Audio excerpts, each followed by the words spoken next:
Hi everyone, welcome to Byte 2. So I've had some very interesting conversations recently with people about their meditation practice and about meditation in general.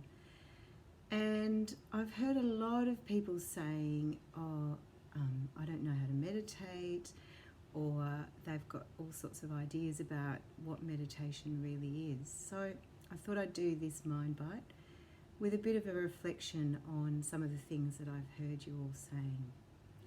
So the first thing about meditation is that it is not the goal of meditation to fall into some kind of blissful state or to even have a calm mind.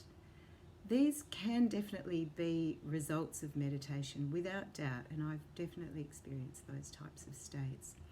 However, meditation is really about learning to be with life as it is. Not how we want it to be, but as it is. So we find that when we start to meditate, we see all sorts of things happening in our minds. We notice how busy our mind is, how tricky it is, how it darts from place to place, how it goes from future to past, back to future, and that we realize we are really in the present moment. And that's great. It's very painful sometimes to see just the nature of your tricky mind and how insane it really is, how we are just so distracted by our kind of crazy thinking. So, number one, the goal is not about obtaining bliss or having a completely calm and empty mind. Wonderful if that happens for you, but I've met meditators who've been meditating for a very long time who say that that is a rare occurrence for them. So they basically have learned to be with life as it is. So be with their busy minds as their minds are busy. That's reality. This, I don't know, we just have this idea that we can't meditate because we can't still our minds, and it's such a myth, and it's so sad that people don't meditate, or they have one or two goes and they are confronted with their busy minds and then they just stop. So as I said, the goal is not about that. The goal is really about sitting with your busy mind, with the storms that come and go, with the crazy thoughts, with the irritations.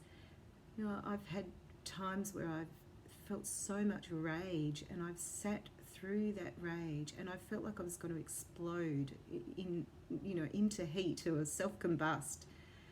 And what I learned from sitting with that really strong feeling is that also passes.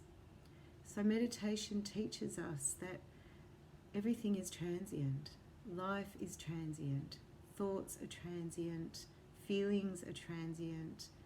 Even the worst feelings, the worst downs, the worst ups, they're all transient. They will change. And this is so important for us to understand.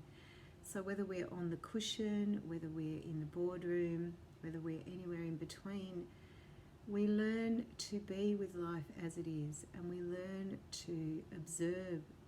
So we're developing, as I said in my first Byte, this part of us that is the observer, the noticer, the witness.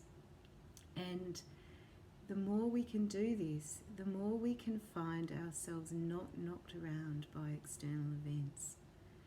So it's like we're just developing this commentator in a way. It's like the sports commentator. The sports commentator is not on the field playing the game. They're telling everybody what is happening on the game. And this is what the observer mind is like. It's telling you what is happening in your mind so that you can form some distance from all of those storms. We don't become the storm. We watch the storm.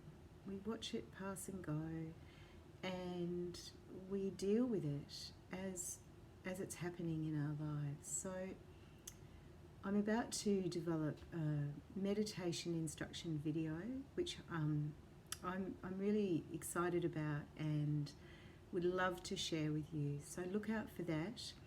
I'll be advertising that on my Facebook page soon, and also on my website, foundationtocomehome.org. So just keep a lookout, keep visiting, keep watching these mind bites. I just want to share this practice so much because it's made such a huge difference in my life, and I know it can in yours too. Yay! See ya!